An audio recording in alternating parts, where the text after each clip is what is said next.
The day Marcus Morgan rode into Redemption Creek, the sky above the Arizona Territory was the color of an old bruise, purple and yellow and mean, and every soul in town with half a lick of sense knew a storm was coming from more than one direction.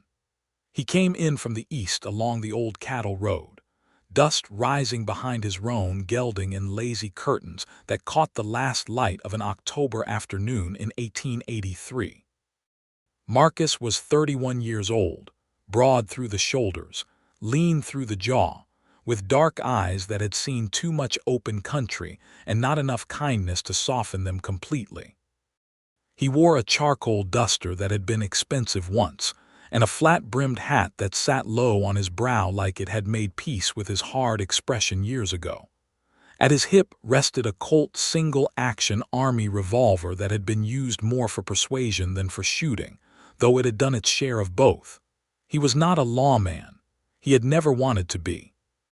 He was, by the most honest accounting any man could give, a debt collector working on behalf of the Territorial Bank of Tucson, and the Territory of Arizona owed him a considerable sum, specifically the $4,217 that had been advanced in good faith to a man named Edith Hawkins, late of Redemption Creek, who had purchased land and cattle and seed on credit, and then had the considerable inconvenience of dying before settling his accounts.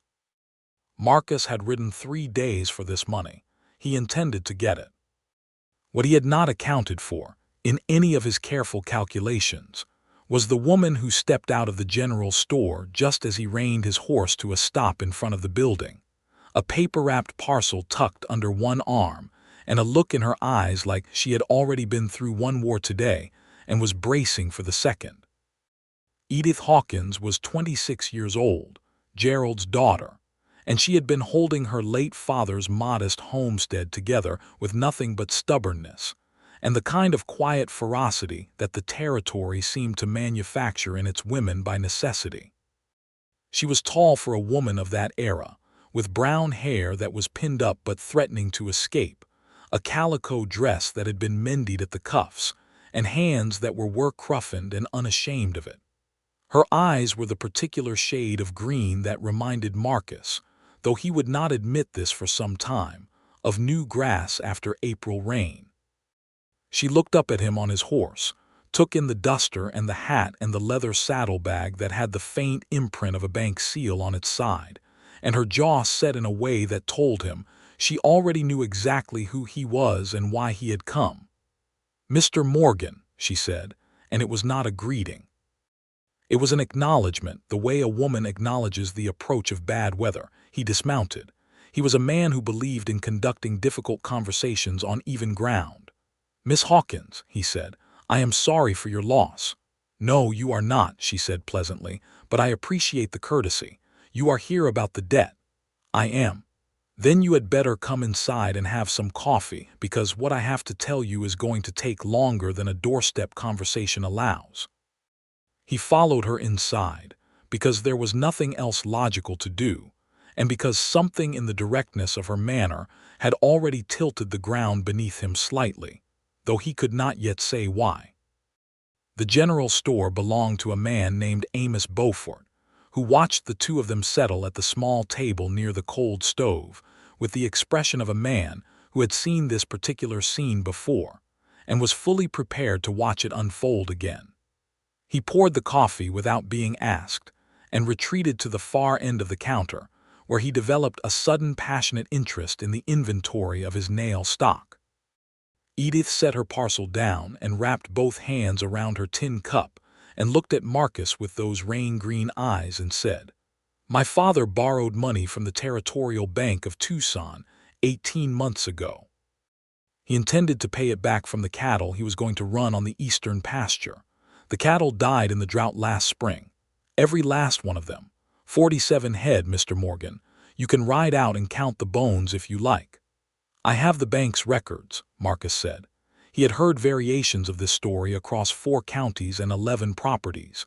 He was prepared to be sympathetic and unmoved simultaneously, which was a skill his profession had required him to develop. "Then you know the amount." She did not flinch from it.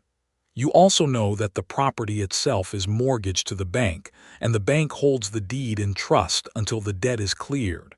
My father died in August. Fever.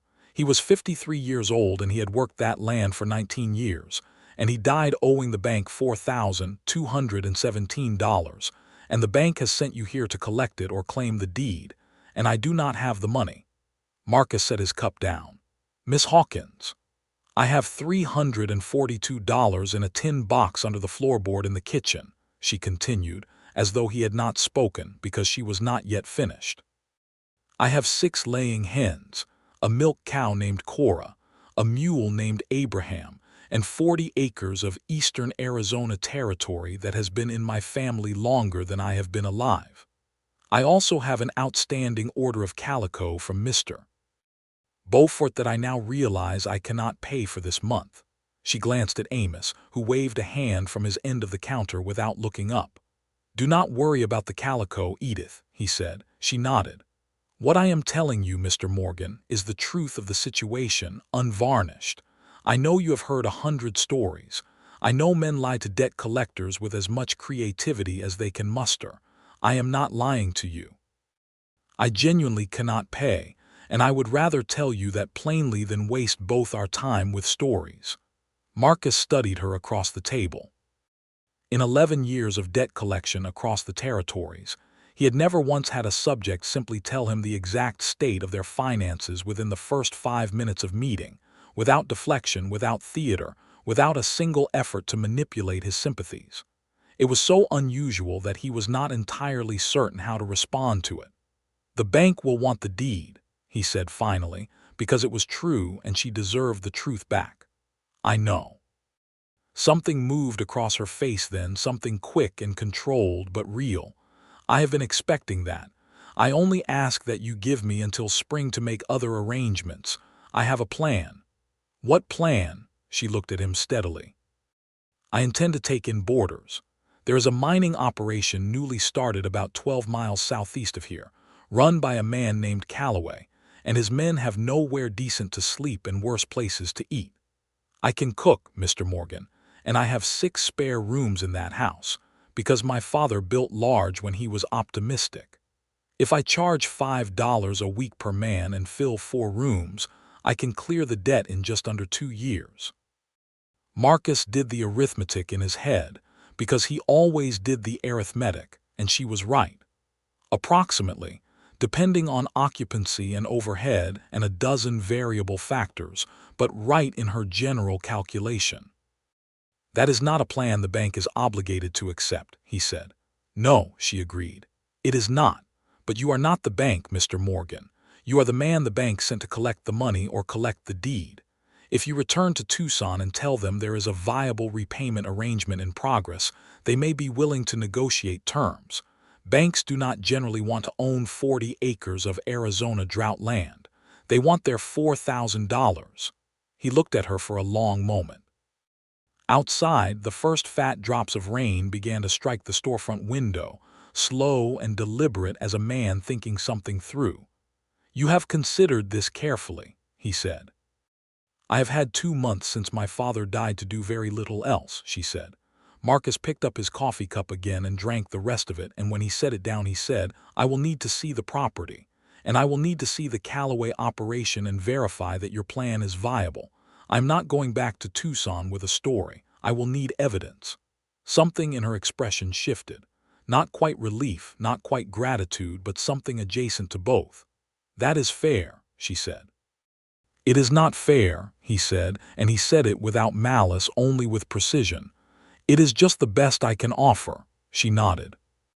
And that was how it started, on a rainy October afternoon in Redemption Creek, Arizona Territory, in the year 1883, with $4,000 between them like a wall and 2 people who had each already decided, in their separate ways, that they were not the kind to be stopped by walls. The Hawkins property sat 2 miles east of town along a creek that was living up to its name for the first time in 6 months, thanks to the October rains. Marcus rode out the next morning with Edith beside him on Abraham the mule, who moved with the long-suffering dignity of an animal who had made peace with the indignities of his work. The roan gelding, whose name was River, tolerated the mule with equanimity. The house was modest but solidly built, 2 stories of timber and adobe with a deep front porch, and a barn that had been repaired recently and competently. Marcus could see evidence everywhere of a woman working a property alone: the fresh patches on the fence line, the kitchen garden that had been carefully laid over for winter, the firewood stacked with geometric precision along the north wall of the barn. She had not let anything fall to pieces. She had been fighting, quietly, in every direction. He walked the property while she made breakfast, a task he did not ask her to do but which she appeared to require, as though the act of feeding someone helped her think. He measured the eastern pasture with his eyes and confirmed the cattle bones she had mentioned, scattered and bleached already in the dry air. He walked the fence line of the northern 40 and noted that it was good land, or had been before the drought, with good elevation and drainage for when the rains returned, which the last month suggested they were doing. When he came back to the porch, she was standing there with 2 plates, and her hair had come fully loose from its pins on one side, and she had not noticed or had not bothered, and the morning light was doing something to it that he found immediately inconvenient. He sat down on the porch steps and ate her biscuits and her fried salt pork, and thought about the Territorial Bank of Tucson and its senior officers and their patience for unconventional repayment arrangements, which was not extensive. He thought about his commission, which was 10% of the recovered amount, meaning $421 if he returned with the deed, and the bank sold the property, and likely somewhat less if he negotiated an installment arrangement, because the bank was not generous about sharing its flexible earnings with its field agents. He thought about none of these things when she said, "What do you do between collections, Mr. Morgan? You must spend a great deal of time on the road." He looked up from his plate. No one asked him questions like that. People in his line of work were asked about money and legal processes, not about their lives between assignments. "I do," he said. "I have a room in Tucson. I spend enough time in it to remember what it looks like." She smiled, and it was the first time he had seen her smile, and it was quick and genuine, and it changed her entire face into something that struck him without warning. "Do you have family there?" "No," he said. She nodded thoughtfully, as though she had already suspected this and was merely confirming it. "I ask because it seems a lonely life. I do not mean that critically. I only mean it must be difficult, to be always in the middle of someone else's difficulty, and then to ride away from it." Marcus considered that for a moment in the October morning air. "I have not thought about it that way," he said, which was true. He had not. "I imagine you do not let yourself," she said simply, and then offered him another biscuit, and the conversation moved on to the practical matter of riding out to see the Callaway mining operation, and he was grateful for it, because the alternative was to sit with the thing she had said until he understood it, and he was not yet prepared to do that. The Callaway operation was 12 miles southeast as promised, a silver dig in the canyon country that had started 6 months earlier and was showing genuine promise, judging by the number of men and equipment on site. A man named Pete Callaway, wide as a door frame and cheerful with the particular energy of someone who believes he is about to be very wealthy, shook Marcus's hand and confirmed that yes, he had 23 men on site, and not one of them had a decent place to sleep or eat within reasonable distance. And yes, a boarding situation would be of tremendous value to the operation. "If Miss Hawkins can take 6 at once, I will guarantee you 6 spots, 4 nights a week minimum," Callaway said to Marcus, though he kept looking at Edith with the careful respect of a man who understood she was the one who actually mattered in this negotiation. $5 a week each is fair." $6, Edith said quietly. Callaway blinked, then laughed. $6, he agreed. On the ride back to the property, Marcus did the revised arithmetic. $6 a week times 6 men was $36 a week. Over 2 years at reliable occupancy, she would clear more than the debt with enough left over to purchase seed stock for the spring planting. The numbers were not merely viable, they were genuinely sound. "You should have asked for 7, he said. 6 was the edge of what was fair, she said. 7 would have been taking advantage. He glanced at her on the mule, riding with a straight back and her face turned into the canyon wind. "In my experience, people take the most they can get," he said. "I know," she said. "That is why it is important to choose differently." They rode in silence for a while after that, the kind of silence that is not uncomfortable but is instead full of things being quietly considered. The canyon country spread out around them in the October light, rust-red and amber and distant blue, and Marcus was struck by a feeling he could not immediately name, something like being reminded of a place you had never actually been, but somehow recognized. He delivered his initial assessment to the bank by telegraph from the Redemption Creek station the following morning, a Friday. He outlined the Callaway arrangement, the property condition, the borrower's death, and the surviving heir's proposed repayment plan. He indicated that in his professional judgment the repayment plan was viable and that foreclosure on the property would likely net the bank less than full repayment, given current land values in drought-affected eastern Arizona territory. Then he waited, because that was the honest truth of his situation. He could not leave until he had a response, and a telegraphed response from Tucson on a Friday afternoon was unlikely before Monday at the earliest. He had enough money for the hotel, a narrow 2-story building on the main street of Redemption Creek that smelled of pipe tobacco, and something Amos Beaufort had cooked 3 weeks ago, and that still lingered in the walls. He ate his meals at the small restaurant run by a woman named Mrs. Garvey, who was 60 years old, and watched him with the unblinking interest of someone who considered feeding people an act of territorial authority. On Saturday morning, entirely without plan, he found himself at the Hawkins property again. He told himself it was to check on whether the creek had risen dangerously in the overnight rains. When he arrived and found Edith on the roof with a hammer and a tin of nails, repairing a section of shingles that the Thursday rain had revealed as inadequate, he had to revise that explanation to himself.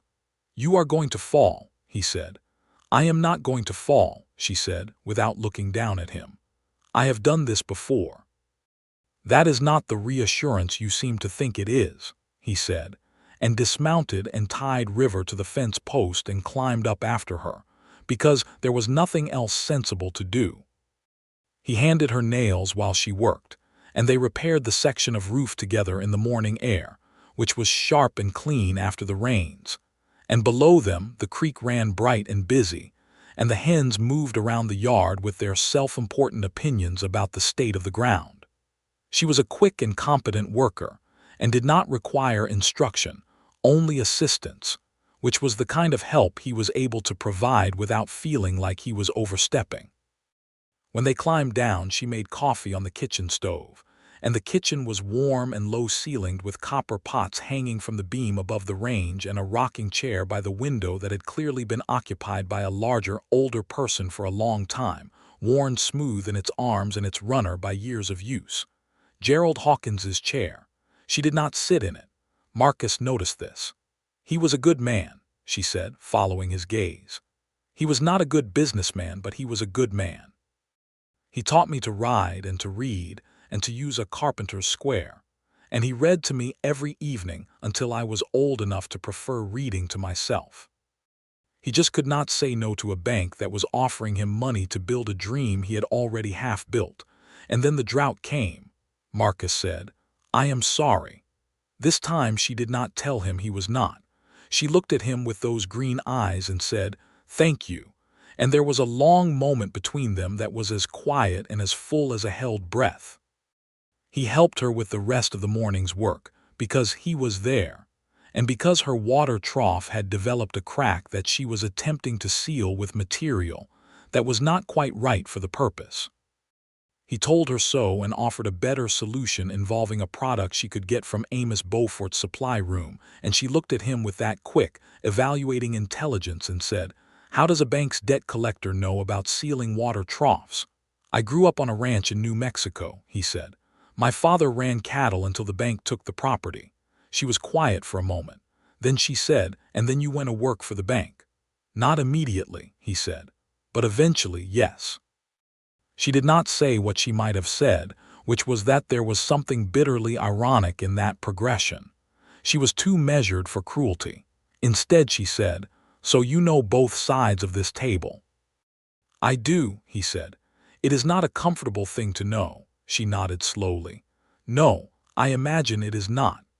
On Sunday she went to the small church at the edge of town, and he found himself going as well, which was not something he had done with any regularity for the better part of 5 years.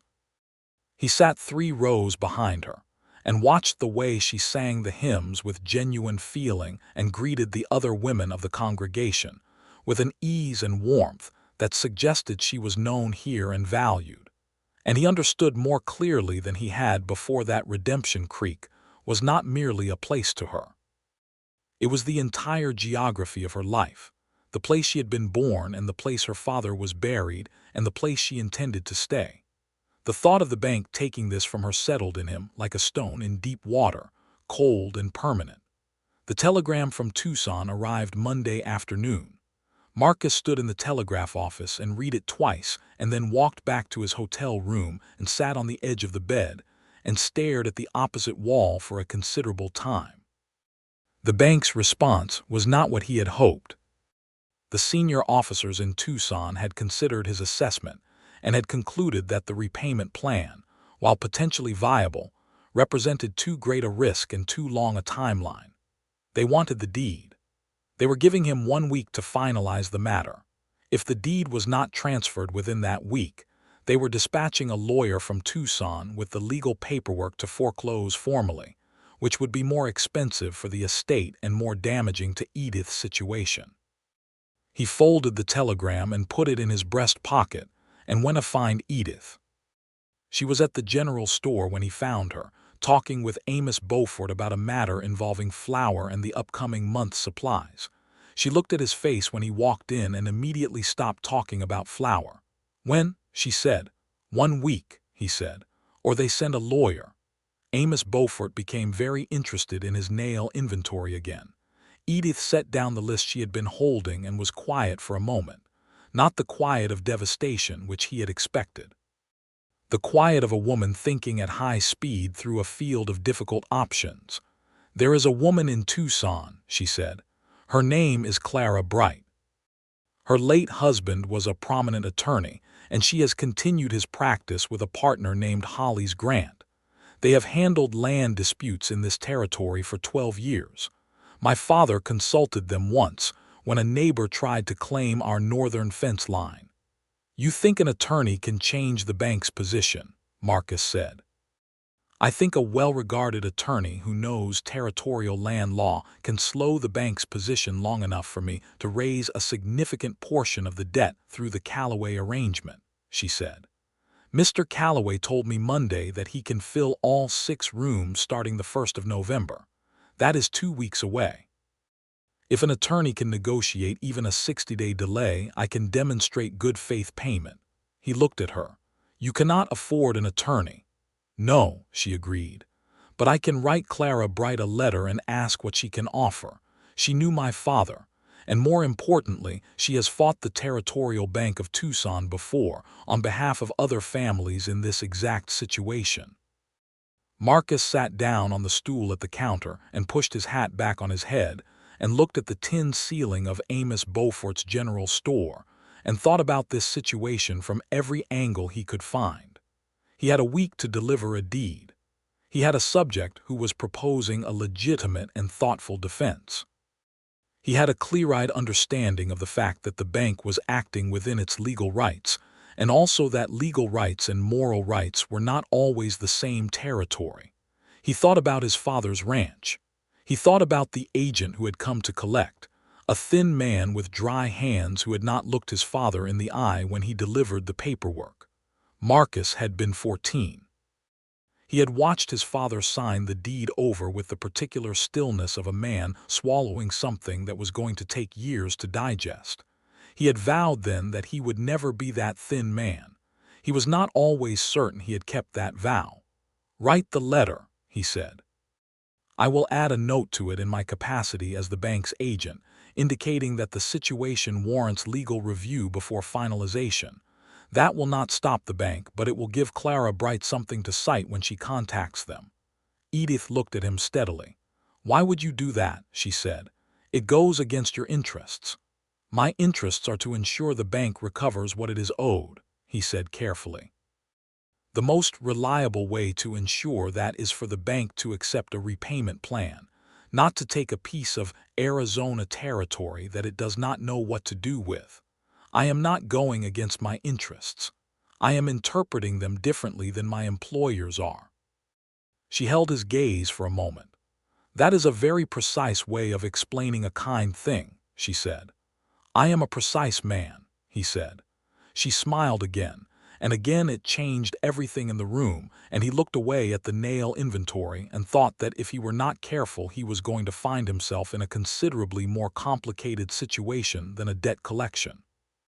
They wrote the letter that evening at the kitchen table in the Hawkins house, with the lamp burning between them and the October wind pressing at the windows and Abraham making occasional editorial comments from the barn.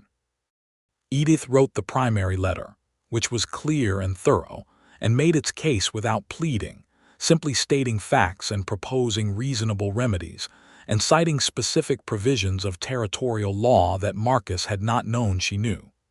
When she slid it across to him to add his note, he found himself reading it twice simply because it was so well constructed.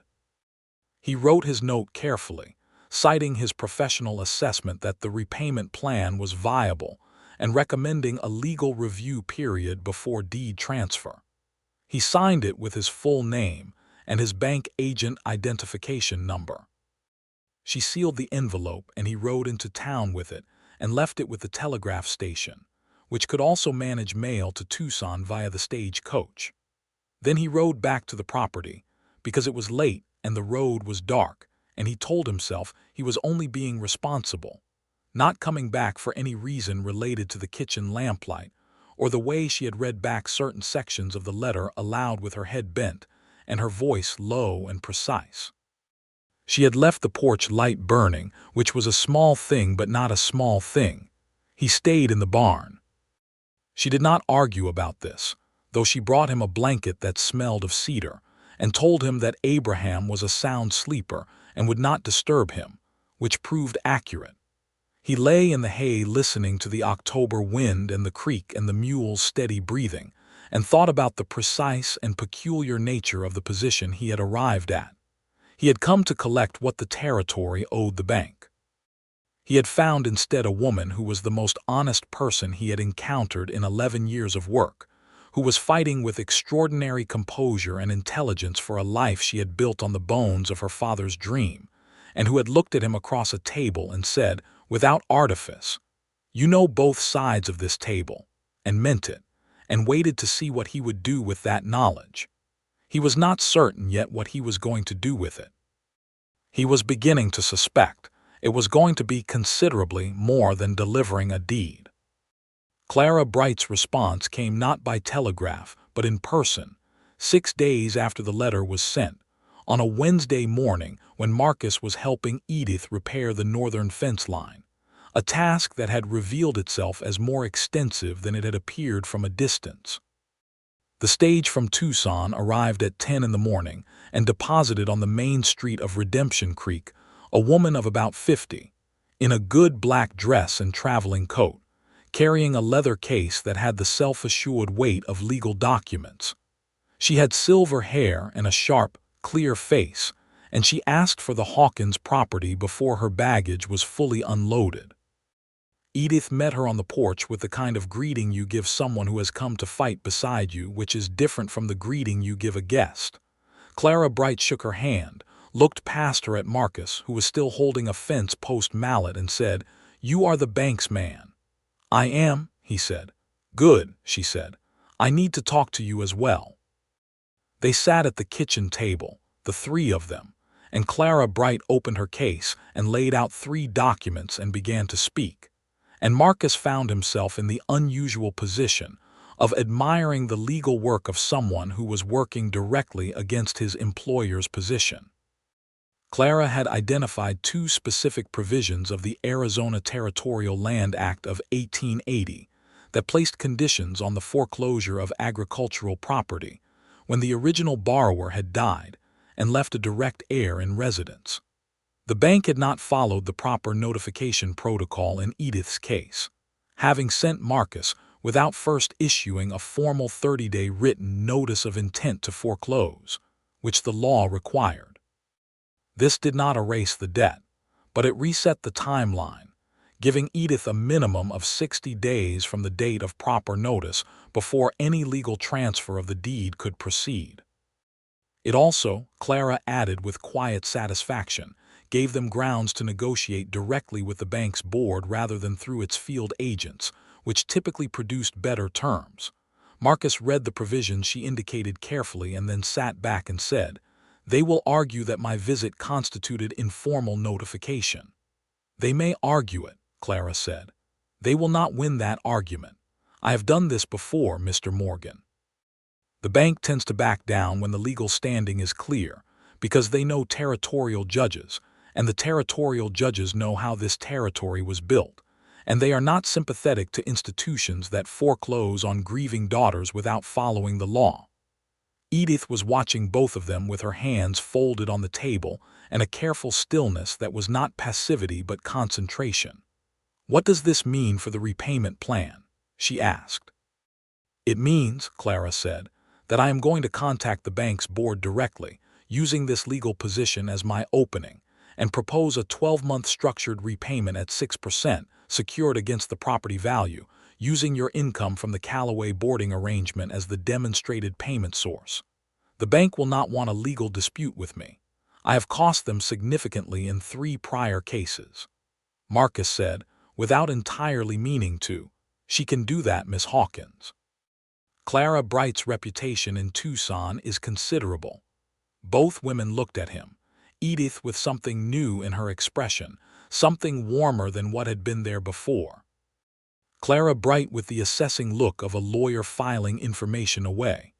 "You are on the wrong side of this table for a man saying things like that," Clara observed. "I am aware," Marcus said. Clara Bright stayed 2 nights at the Hawkins property, sleeping in one of the upstairs rooms that would shortly be occupied by miners from the Callaway operation. She and Edith sat up late on the first night talking, and Marcus, who was still in the barn because the arrangement had not been formally renegotiated, could see the kitchen light burning past midnight and heard, once, Edith laughing at something, a real laugh, full and unguarded. It was, he thought, the most purely beautiful sound he had heard in a very long time, possibly ever. On Thursday, Clara Bright telegraphed the bank from the Redemption Creek station. On Friday afternoon, the bank telegraphed back.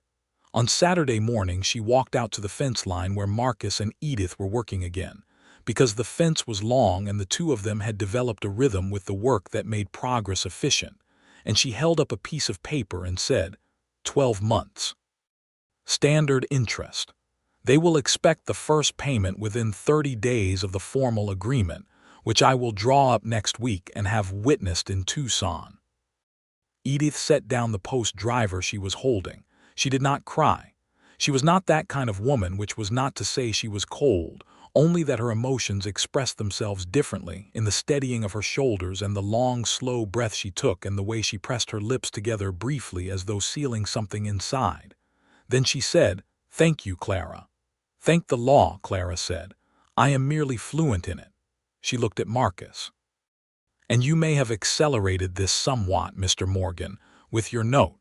The bank was already being cautious. Banks dislike being overruled by their own field agents in the legal record. She said this without warmth but without coldness either, simply as fact. She turned and walked back toward the house to pack her traveling bag. Edith looked at Marcus across the fence post between them. The Arizona morning was wide and blue and windless, the kind of day that made the territory seem reasonable instead of punishing. She said, "You did not have to include that note." "I know," he said. "Why did you?" He looked at the fence post. He looked at the horizon. He said, because it was the right thing, and I have been choosing whether to be the right kind of man or the convenient kind for 11 years, and it seemed like time to choose more definitively. She was quiet for a moment. Then she said, "That is the most honest thing I think I have ever heard a person say about themselves." "You are very honest yourself," he said. "It seemed only appropriate." She smiled, and this time the smile came slower and stayed longer, and Marcus understood with the kind of clarity that comes to a person only rarely, in moments when they are too tired or too exposed to maintain their usual distance, that he was in serious trouble, the good kind. Clara Bright left on the Sunday stage. The 1st of November arrived, and with it the first 4 miners from the Callaway operation, who arrived at the Hawkins property on horseback with their blanket rolls and their honest hunger and their relief at sleeping somewhere with a real roof. Edith fed them supper that first evening, a beef stew that she had been building since that morning, and Marcus sat at the table with the miners because she had set a place for him without asking, and he had not thought to argue about it. The miners were good men, working men, and they treated the house and its owner with the respectful practicality of people who understood they were in someone's home.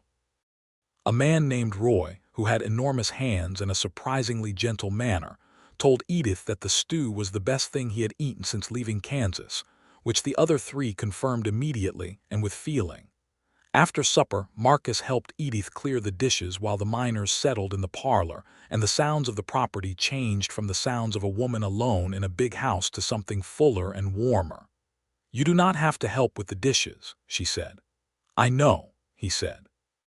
They washed them in companionable silence, her washing, him drying, the way that 2 people do when they have been working alongside each other long enough that the distribution of tasks happens naturally without assignment or negotiation. He said, "You have made this work." She handed him a pot. "We are 1 month in," she said. "I am not declaring victory yet." "No," he said, "but you have made the first steps. The plan is real. The men are here. The money will come in." She handed him another pot and looked at him sidelong, something considering in her expression. "What will you do now?" she asked. "Your assignment is effectively concluded. You negotiated the repayment arrangement. You can go back to Tucson." He dried the pot. He set it on the shelf. He looked at the copper pots hanging from the beam and the rocking chair by the window and the kitchen that smelled of good stew and fresh bread and cedar wood burning in the range. "I do not have another assignment yet," he said. "I am not expected back until I have something to report." "And do you," she said, "have something to report?" He looked at her. She was watching him steadily, without coyness, which was entirely characteristic of her. She was asking him a real question and wanted a real answer. "I have a great deal to report," he said carefully. "The repayment arrangement, the legal situation, the viability of the Callaway income stream. It will take several days to write it all out properly." She nodded slowly, and the corner of her mouth moved. "Several days," she said. "I see." He moved out of the barn that week and into the hotel in town because it was more appropriate, though he continued to ride out to the Hawkins property each morning. He told himself it was because he was monitoring the repayment situation. Amos Beaufort, who saw him ride through town each morning in the same direction, told him nothing, but had an expression that communicated considerable volumes. The 2 remaining rooms at the boarding house filled during the 2nd week of November. Edith managed 6 miners with the same quiet efficiency she applied to everything, and the house that had been too large for one woman revealed itself as being exactly the right size for the purpose she had found for it. She cooked in the mornings and the evenings, kept the rooms clean and the water situation functional, and received her first $12 on Friday of the first week from Roy and the others, who paid without complaint and returned the following Monday. Marcus found that the days had a structure now that had not been there before. He rode out in the mornings and helped with whatever needed doing, which was always something, the territory being the kind of place that constantly generated tasks. He rode back to town in the evenings and ate Mrs. Garvey's supper, and wrote in the report he was allegedly composing. What he was actually composing in the quiet of the hotel room was an understanding of himself that he had been avoiding for a long time. He was 31 years old. He had spent 11 years moving between other people's problems, staying nowhere long enough to become part of a place, leaving before anything could require him to stay. He had told himself this was the nature of his work. He was beginning to understand that it was the nature of his fear. Edith Hawkins was not afraid. She had been widowed, essentially, of her whole life as she had known it, because when a father who has been your whole family dies, you are a kind of widow even without the marriage. She had been left with debt and drought land, and a plan that most people would have called inadequate. And she had looked at the difficulty of her situation with those clear green eyes and seen not a wall but a structure to work through, step by step, and she had worked through it, and she had not once asked anyone to save her, only to be fair. He was fairly certain he was in love with her. He was less certain what to do about this, because his situation was still formally that of her creditor's agent, and the power differential in that position made him uncomfortable in ways he had not been equipped to feel in his previous years of work. He mentioned this to no one, because there was no one to mention it to. He was a man between places, which had always been his condition, except that now the between had a specific shape, and it was the shape of the road between Redemption Creek and the Hawkins property. On the third Saturday of November, Edith rode into town alone to bring the week's payment to Amos Beaufort, who was holding the first installment on behalf of the formal account that Clara Bright was establishing. Marcus saw her from outside the hotel and walked to meet her, and they fell into step together in the natural way of people who have spent enough time in each other's company that proximity no longer requires justification. $24 this week, she said. Roy's friend from the Callaway site asked if there was a seventh room. I told him I would consider it. Is there a seventh room? Marcus said. There is a room that has been a storage room, she said. It could be cleared and made suitable. It would be 3 days' work. I could help with that, he said. She glanced at him with that sidelong look. You are still here, she said. It was not a complaint. It was an observation with a question threaded through it. I am, he said. Your report must be very thorough, she said. It is becoming increasingly comprehensive, he said, and she laughed, and that laugh did what it always did, which was render him absolutely certain of the thing he had been considering. He stopped walking. She was a half step ahead, and she stopped too, and turned to look at him with the full attention that was one of her most distinctive qualities, the way she gave her whole focus to whatever she was looking at. She gave it to him now, and he stood in the November morning on the main street of Redemption Creek and said, with the precision that he applied to all important statements, I am still here because I do not want to leave. I am aware that this is not a simple thing to say, given the situation between us and the bank. I am aware that you may find it inappropriate. I only want to be honest with you, because I find that being honest with you is, in my experience, the only approach that makes sense. She looked at him for a long moment in which he did not breathe with any particular reliability. You are the most careful person I have ever met, she said finally. Is that a problem? He said. No, she said. It is restful. I have spent 2 months dealing with things that could not wait and people who needed immediate decisions. Someone who thinks before he speaks is very restful. He looked at her. Edith, he said, and it was the first time he had used her given name, and he was aware of it as a kind of threshold. I should like to keep coming out to the property, not as the bank's agent, simply as someone who would like to come. She was quiet for a moment. A horse moved past them on the street. Someone in the general store was having a loud conversation about a broken wagon wheel. The territory continued at its normal pitch around them. You should know, she said carefully, that I am not a woman who does things by degrees. I am not suited to uncertainty. If you are asking to court me, you should say so plainly, and then I will give you a plain answer. He felt something ease in his chest, some long-held tension dissolving.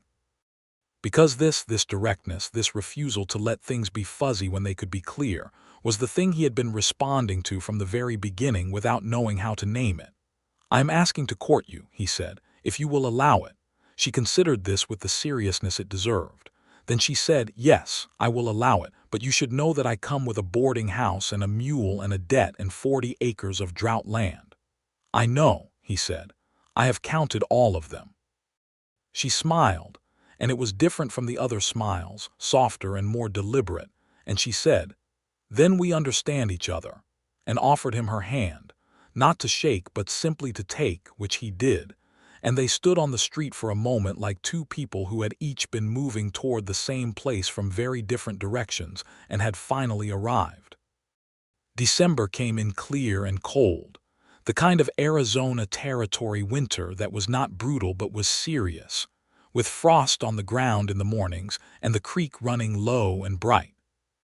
The 7th room at the Hawkins boarding house was completed in 5 days, not 3, because Marcus was proficient but not fast, and Edith was exacting about the finishing work. The room was ready by the 1st of December and filled immediately by Roy's friend, a quiet young man from Illinois named Thomas who ate everything on his plate and said thank you after every meal with what appeared to be genuine wonder. Marcus rode out each morning and returned to town each evening, and in the hours between they worked on the property and talked, the way that two people talk who are learning each other, carefully and with increasing delight at what they find. He told her about New Mexico and his father's ranch and the bank agent who had not looked his father in the eye, and she listened with her whole attention and said nothing judgmental, only, "Is that why you added the note to my letter?" "In part," he said. "What was the other part?" she asked. He looked at her. "You," he said. She was quiet for a moment, then she said, "My father would have liked you. He valued honest men above all others." "I am trying to be one," Marcus said. "I have not always managed it." "None of us always manage it," she said. "The trying is the part that matters." He wrote to the bank in the 2nd week of December and formally tendered his resignation as their field agent, citing a conflict of interest that had developed in the course of the Hawkins assignment. He wrote it clearly and without apology because he was not apologetic, and he mailed it on a Wednesday and felt, when he walked out of the telegraph station, lighter than he had in years. He told Edith that evening. She looked at him across the kitchen table where they were reviewing the month's accounts together, a task she had begun sharing with him because he was good at numbers and because she trusted him with the books. She looked at him steadily and said, "What will you do now?" "For work, I mean." "I have some savings," he said. 11 years of commission more or less unspent, and I have skills that translate. There is a land surveying operation in Tucson that has been looking for men who know the territory. I spoke to them in September before I came here." "That would keep you in Tucson," she said. "Only if Tucson is where I want to be," he said. She looked at him for a long moment. "There is a land surveying need in this county," she said. "The Callaway operation needs survey work done on their claim boundaries, and there are 3 other homestead disputes along the eastern ridge that have been waiting for proper survey for 2 years. "Is that so?" he said. "It is," she said. "I happen to know the people involved and could make an introduction." He smiled slowly, which was the way his smiles came, cautious, and then once they arrived, fully committed. "Edith Hawkins," he said, "are you offering to find me employment?"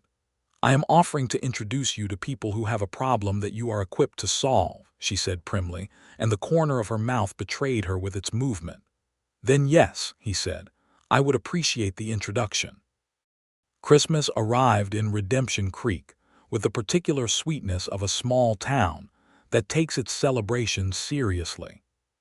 There was a gathering at the church, and Edith sang in the small choir they assembled, and Marcus sat in the same pew he had been occupying since October and watched her, and thought that the territory was a remarkable place for what it produced, both in terms of difficulty and in terms of the people the difficulty shaped. He had spoken to Amos Beaufort 2 days before Christmas, quietly, in the back room of the general store among the flour sacks and the tobacco tins, and Amos had listened and nodded and said, You know she is particular about things being right." And Marcus had said, "I know. That is not a problem for me." And Amos had looked at him for a long moment and then extended his hand and said, "Good. She has been alone long enough." He did not have a ring. He did not have a way to get one before Christmas without riding to Tucson, which was 3 days each way, and the timing was not right for that trip.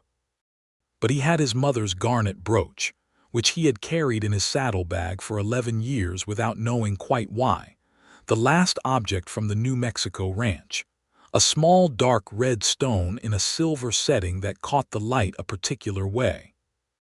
He gave it to her on Christmas morning on the front porch of the boarding house, while the miners were inside eating the Christmas breakfast she had made, and the frost was on the grass, and the creek was quiet, and the Arizona Territory lay around them in its vast winter stillness.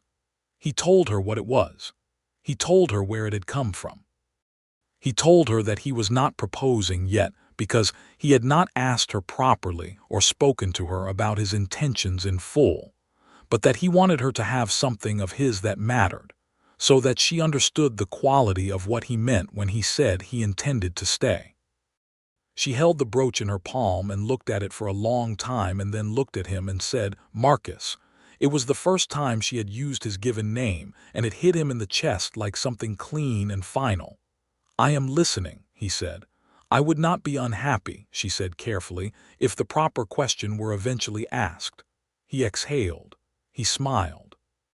She pinned the brooch to her dress at the collar, above the mended cuffs and the calico, and all the practical evidence of her practical life, and it caught the December morning light and glowed like something that had always belonged there. January was a working month.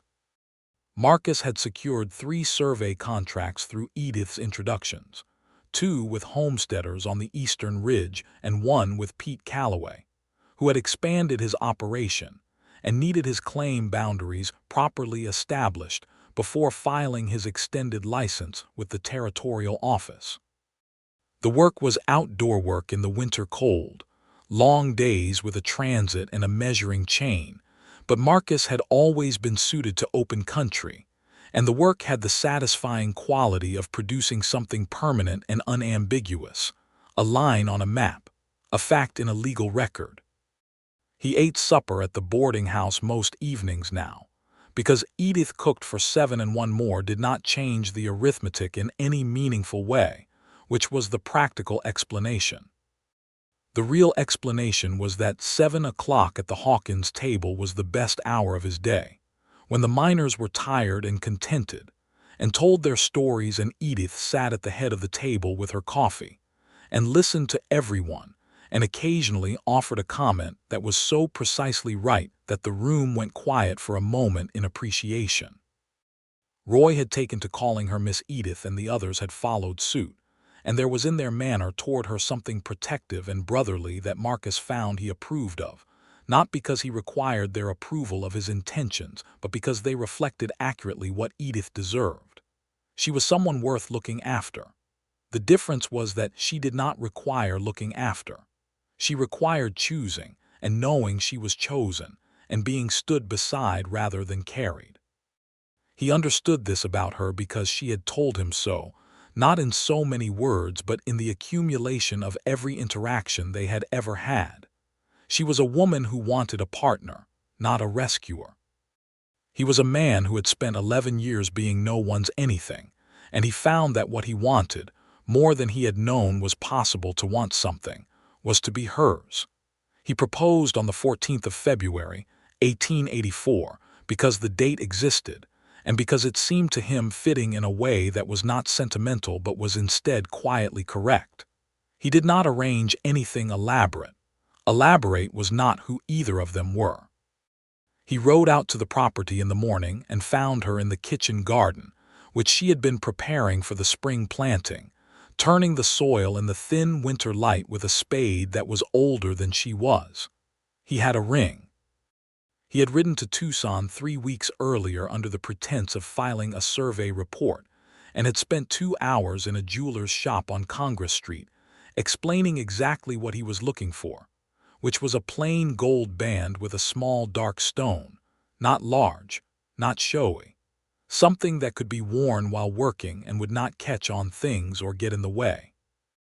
The jeweler had produced something very close to this description, and Marcus had paid for it with 2 months of survey earnings and ridden back to Redemption Creek with it in his breast pocket, where it had been residing next to his heartbeat for 3 weeks. Edith looked up from the garden. She saw him standing at the gate. She looked at his face and set the spade aside against the fence and came to him, because she could read him by now and she knew something was happening. He said, without preamble, because she valued that, "I have had the best 4 months of my life in this town, at this property, in your company. I have work that is honest and satisfying. I have no intention of going anywhere.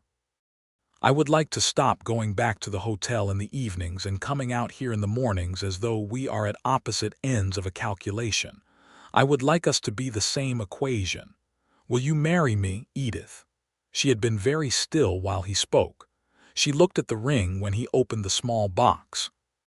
She looked at it for a long time and then she looked at him, and her eyes were bright, not with tears but with something more fundamental than tears, and she said, "I thought you were never going to get around to asking."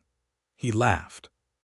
It was a real laugh, the kind he had not had occasion to produce frequently in recent years, and it came out of him like something that had been waiting for its moment, and she laughed with him there in the winter garden.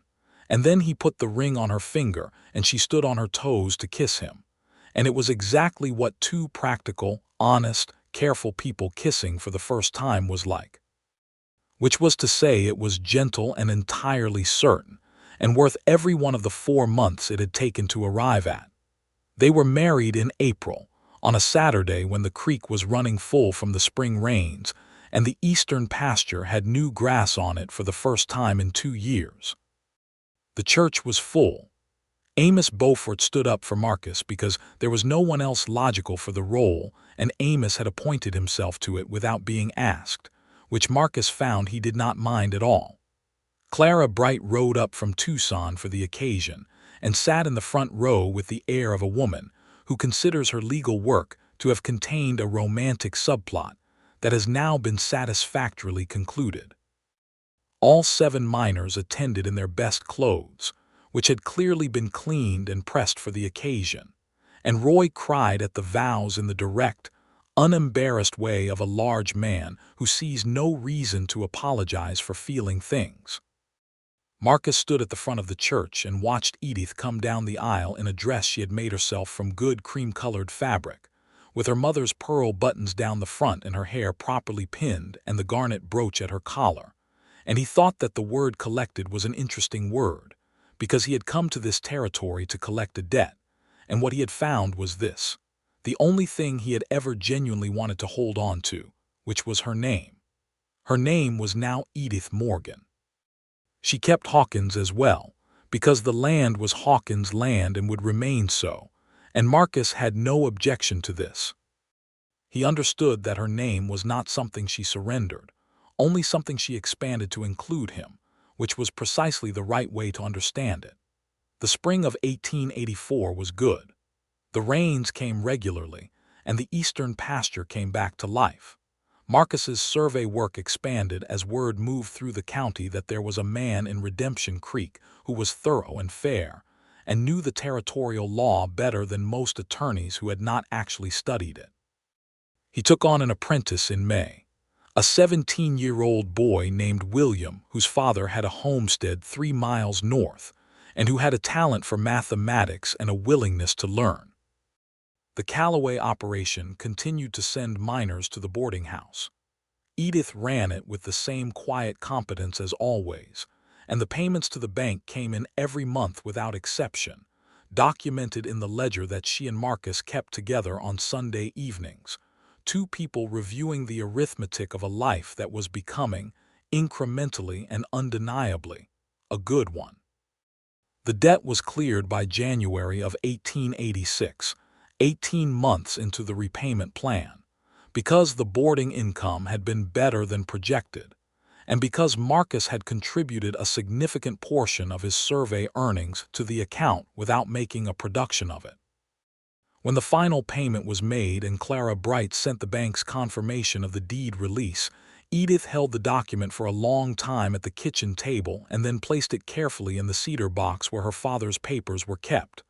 "Done," she said. "Done," Marcus agreed. She looked up at him. "My father would be very pleased." "So am I," he said. She reached across the table and took his hand and held it, and they sat in the kitchen where they had first talked about what the territory owed and what could honestly be paid. And outside the window the January starlight fell clean and cold on the 40 acres that were now, incontrovertibly and legally, hers. Theirs. In March of 1886 they learned that Edith was expecting. She told Marcus on a Tuesday evening, very simply and directly, which was how she told all important things, and he sat very still for a moment and then stood up from the chair and crossed the kitchen and held her in a way that was different from all the other times he had held her, more careful and more fierce simultaneously. "Are you well?" he said. "Are you all right?" "I am very well," she said. "I am, in fact, better than I have been. I only wanted you to know." He held her and she let him, her chin resting on his shoulder and her arms around his back. Two people standing in the middle of a kitchen that smelled of supper and cedar, and the specific warmth of a home that has been lived in with intention. The baby came in October, 1886, 3 years almost to the month after Marcus had ridden into Redemption Creek on his roan gelding with $4,000 between him and everything that mattered. He was a boy. They named him Gerald for her father and Marcus for his, and the child arrived in the world with a full complement of opinions about the matter, which he expressed in the immediate and carrying way of someone who intended to be heard. Amos Beaufort had tears in his eyes when he was told. Clara Bright sent a gift from Tucson, a set of illustrated books with a note in her precise attorney's hand that said, "For Gerald Marcus Morgan, who will presumably be as stubborn as both his parents, and will therefore require excellent reading material." Roy, who had continued to board at the house for 2 years and had become something between a fixture and family, sat on the front porch that evening and played a mouth organ very quietly in the way of someone who has something to celebrate and no other adequate way to celebrate it. The territory was changing by the late 1880s. The railroad had pushed through, and the character of the land was shifting. New towns and new claims and new disputes and new opportunities that made a good surveyor more valuable than ever. Marcus expanded his operation and hired 2 more men by 1887, and the survey business became the kind of thing that required a proper office, which he established in a building on the main street of Redemption Creek, 2 doors from Amos Beaufort's general store. The boarding house continued, because the Callaway operation continued and because Edith found, somewhat to her own surprise, that she liked the work. She had grown up in a house with a father who believed in hospitality, and she found she had inherited that belief, the idea that a table set for many was better than a table set for few. She reduced the rooms to 4 when Gerald was born, needing the space, and planned to expand again once he was older. In the summer of 1888, little Gerald was nearly 2 years old and running across the eastern pasture with the focused determination of someone who has recently discovered legs and intends to use them comprehensively. Edith watched him from the porch with her coffee and her particular expression of calm delight and then said to Marcus, who was sitting beside her, "I am going to tell you something." "All right," he said. "We are going to have another child," she said. He looked at her. He smiled slowly, the committed kind. "Are you well?" "I am very well," she said. "I am again better than I have been." The second child came in February of 1889, a girl this time whom they named Clara Rose, for Clara Bright, who had fought for them, and for the territory's most insistent flower, the one that bloomed in improbable places. Clara Rose arrived with considerably more patience than her brother, and spent her first hours looking around the room with enormous dark eyes that had already apparently decided that the world was worth examining.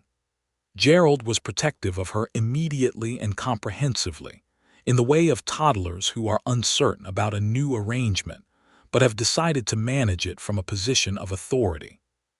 He brought her things he thought she needed: a wooden block, a biscuit he had been eating himself, a leaf he found particularly interesting, and presented them with the seriousness of someone conducting important work. Marcus watched this from the kitchen doorway one morning in the first spring of Clara Rose's life, and felt something that was so complete and unambiguous that he was not even certain it needed a name. He went in and picked up Gerald, who accepted this with the resigned dignity of someone who has come to terms with being picked up, and he stood with his son in his arms looking at his daughter asleep in her basket and his wife at the table writing in the household ledger, and the 40 acres stretched out beyond the window in the new green of a spring that had come on time, and the creek ran bright, and the mountains in the east were clear against the sky. "What are you doing?" Edith asked without looking up from the ledger. "Looking," he said. She looked up then. She looked at him with Gerald on his hip and Clara Rose in her basket and the kitchen around them and the whole particular accumulation of the life they had built, and she said, "Good. It is worth looking at." It was worth looking at.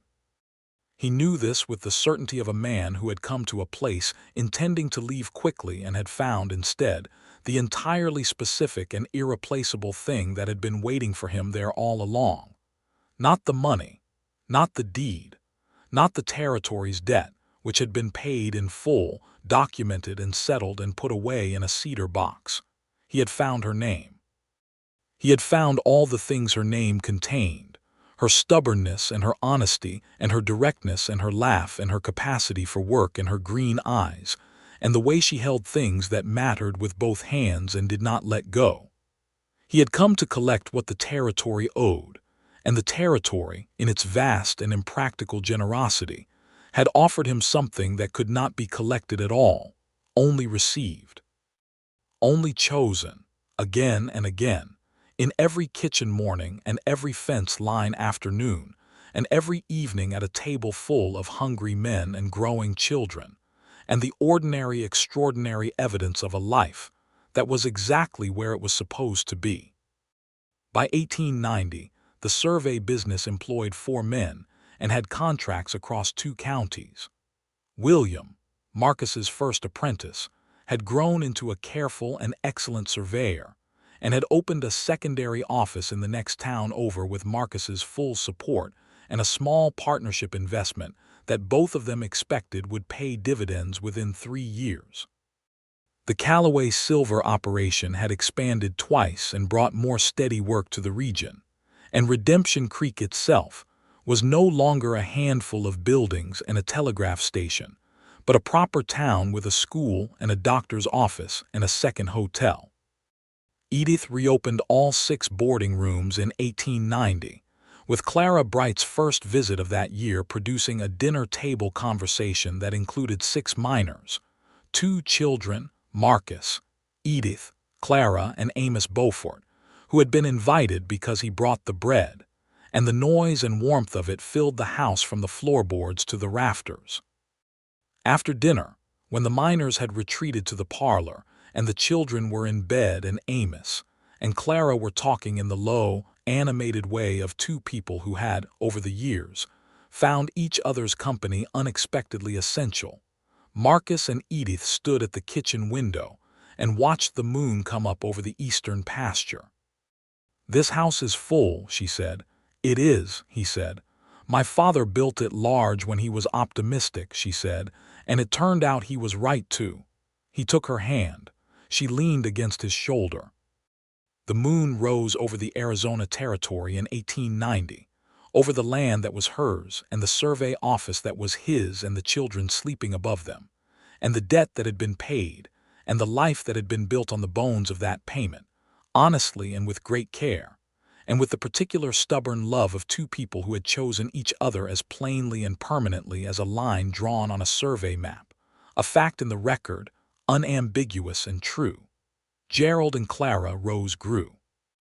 Gerald was solemn and mathematical like his father, and showed an early and serious interest in the survey work, which Marcus encouraged without pressure, taking the boy with him on shorter assignments where he could watch and ask questions and develop his own understanding of the work in his own time.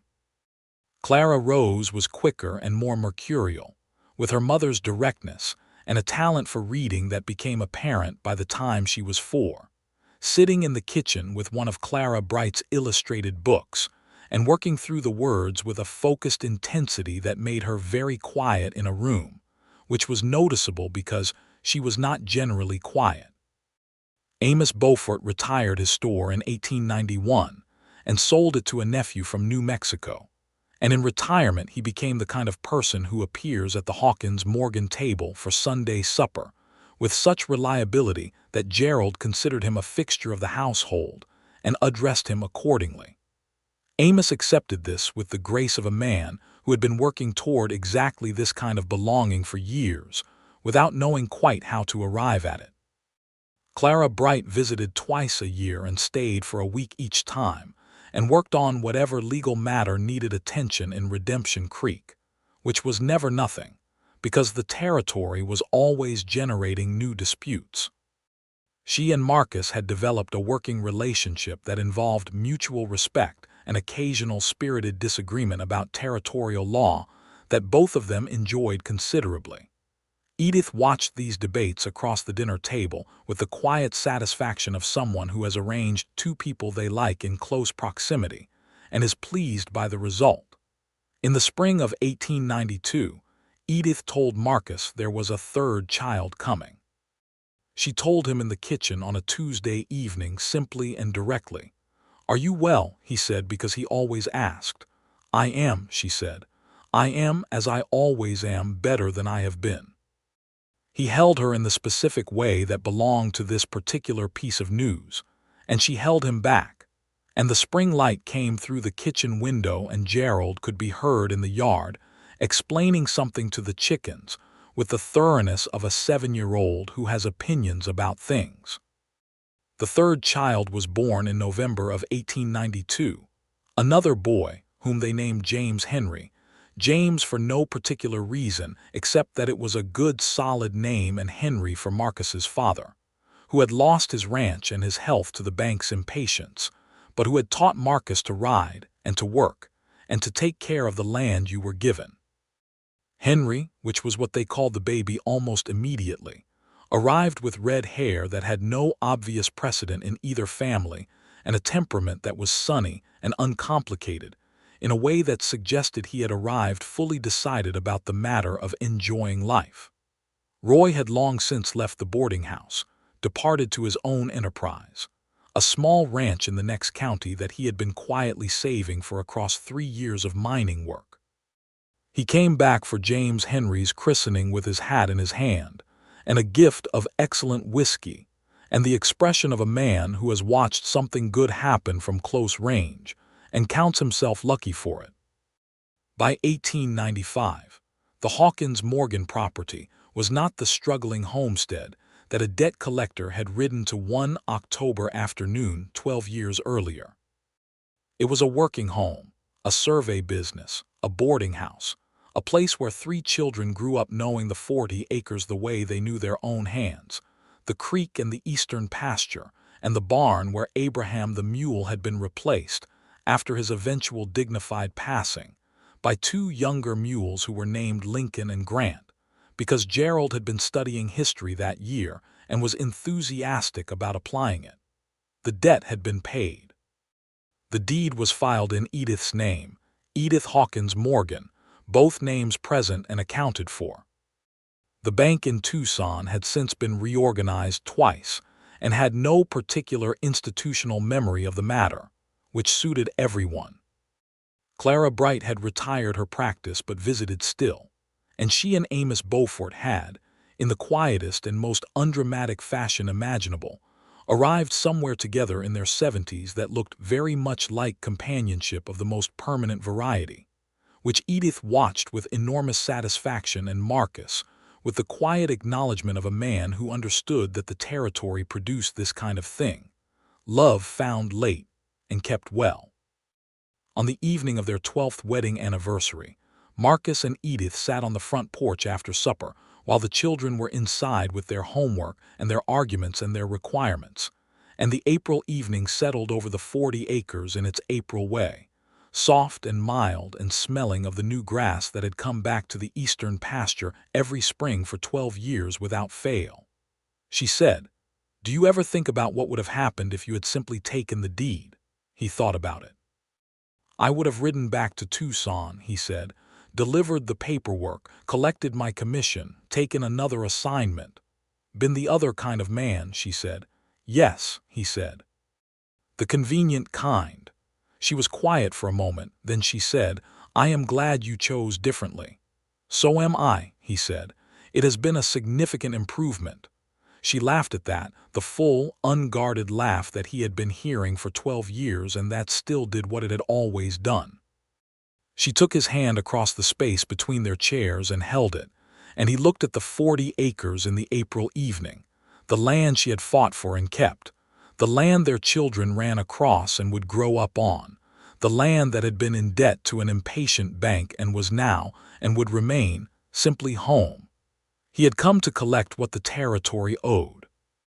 He had found instead what it had been holding for him, kept safe in the particular form of a woman with green eyes and honest hands, and a plan that was better than anyone had given her credit for, who had looked at him across a kitchen table in the first days of their acquaintance and seen not just the bank's man but the man underneath it, the one still trying to choose right, still working out whether he was capable of it. He was. They both were. And they had 12 years of evidence and 3 children and 40 acres, and a life that was closed and complete and full, every room of it occupied, every debt of it settled, every morning of it beginning with coffee in a kitchen that smelled of cedar and bread, and the sound of children, and the particular quality of light that falls through an east-facing window in Arizona Territory on a spring morning, clear and honest and full of the specific promise that today will be another day worth living in. That was the sum of it. That was what the territory had owed him, and what it had finally, in the person of Edith Hawkins Morgan, with all her names intact and all her 40 acres undisputed, and all her plans proven sound, at last and completely paid.